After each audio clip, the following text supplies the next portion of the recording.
C'est notre maison, ce camion. La couleur du ciel. La pièce, elle coûte un bras, et le délai de livraison, c'est 2 semaines. En attendant la pièce, on peut rester dans votre jardin. La rue que tu habitais. Ils vont rester longtemps, tes potes, avec le camion, là? Ils ont pas la vie facile, ça tu peux le comprendre quand même.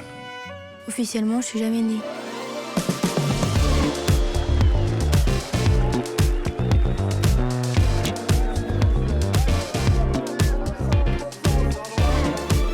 Mikado Baya Kasmi qui réalise ce film présenté au Festival du film francophone d'Angoulême avec Félix Moati et Vima Laponce.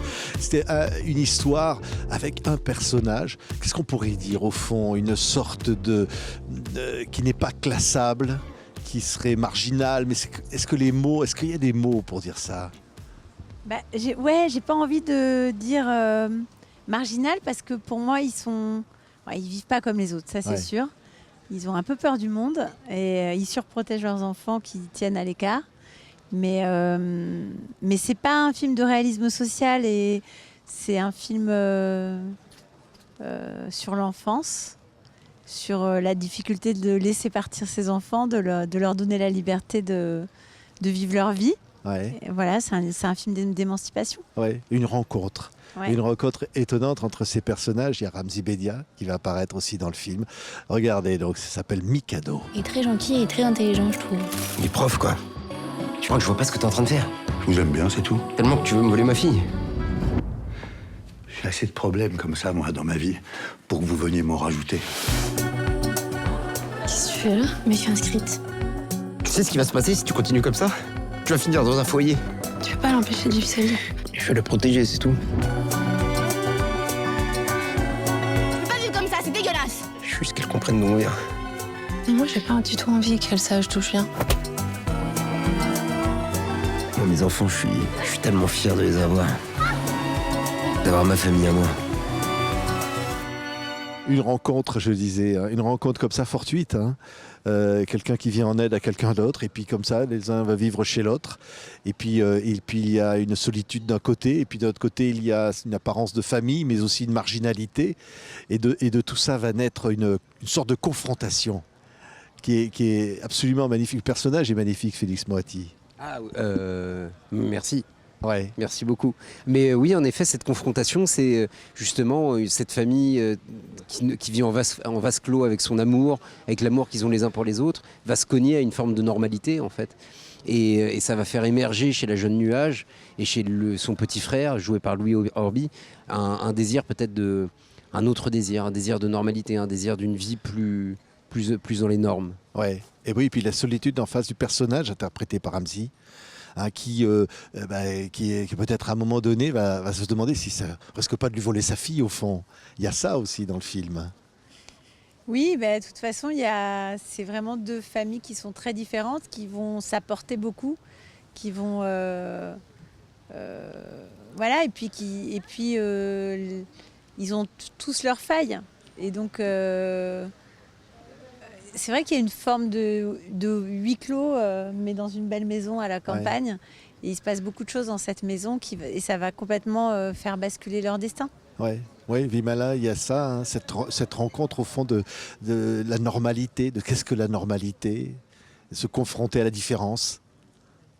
Je trouve que c'est un film qui parle vraiment d'amour et qu'est-ce que c'est aimer, qu'est-ce que c'est être la responsabilité parentale, qu'est-ce que c'est aussi est-ce que aimer c'est protéger, est-ce que au bout d'un moment protéger c'est aliéner aussi, est-ce que comment est-ce qu'on fait en fait pour ne pas enfermer en fait par son amour et ça c'est ça que je trouve que Baya a écrit de manière extrêmement grande parce qu'elle raconte plus le combat qu'on a contre cette propre traumatisme, son chaos interne, tout ce qu'on veut essayer de mettre entre nous et la violence du monde.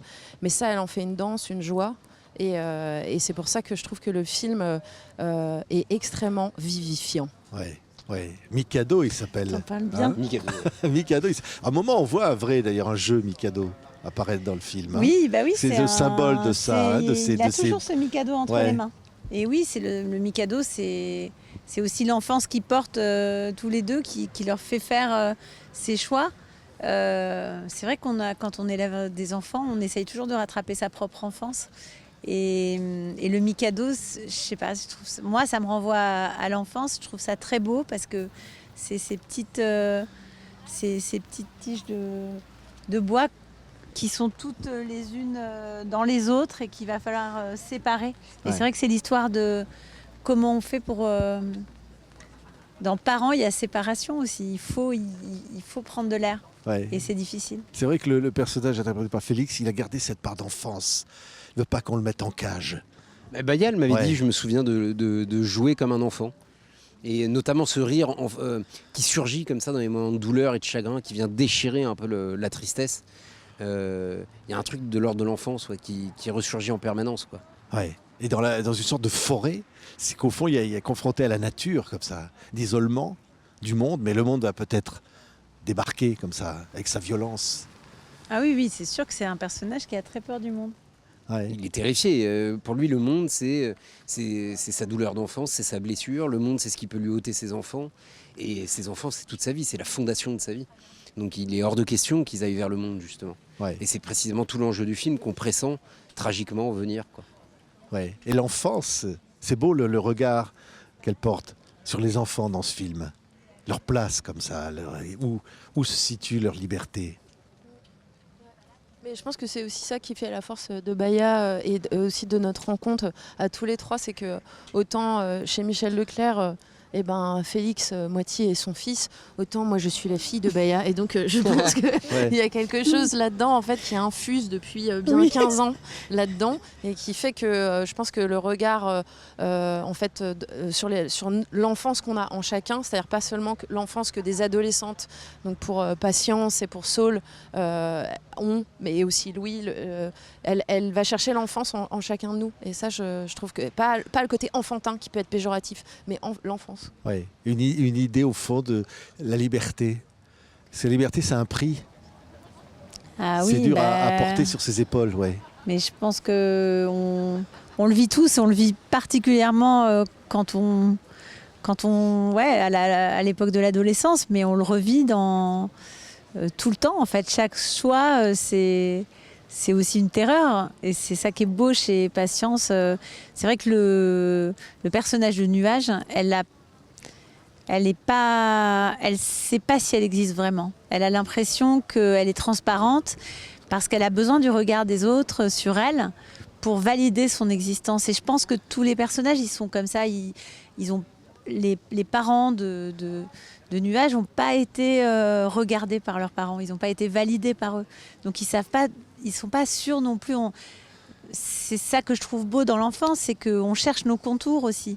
On ne sait pas trop qui on est, et en même temps, il y a une vérité, une violence de l'existence, quelque chose ils sont très bruts de décoffage. Il y a ce truc de l'enfance, mais c'est comment on se définit, comment on trouve nos contours, et pour ça, il faut les autres. Ouais. Il faut être regardé par quelqu'un de différent, il faut envier quelqu'un d'autre, il faut se projeter. Et oui, c'est un film là-dessus. Ouais. Et la peur de la société, au fond. Ouais. La peur de l'éducation, la peur de l'enfermement dans cette rigidité qu'on va voir d'ailleurs dans le film apparaître. Oui, et puis je pense ils vivent une vie de rêve et de cauchemar en même temps. C'est-à-dire qu'ils ont effectivement, ils sont sur eux-mêmes, recroquevillés sur eux-mêmes, et on se dit, oh là là, c'est peut-être dangereux, qu'est-ce qu'ils font pour ces gosses ? Est-ce que c'est... Voilà,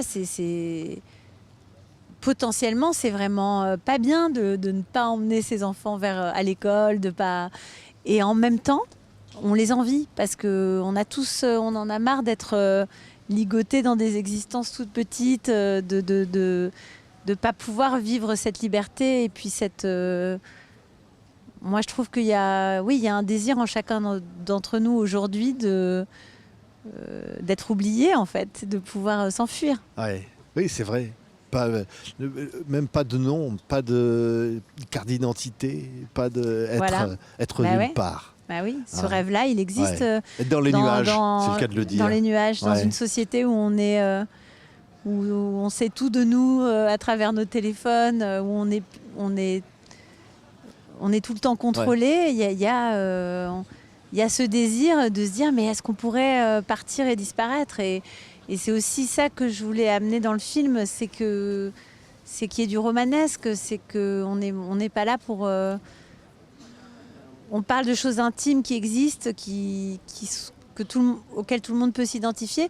Mais moi, j'ai besoin de ne pas être dans le réalisme social et de proposer quelque chose vraiment de fictionnel, quoi. Merci à tous les trois. Merci beaucoup. Et c'est un film solaire aussi, Oui, c'est quelque vrai. part.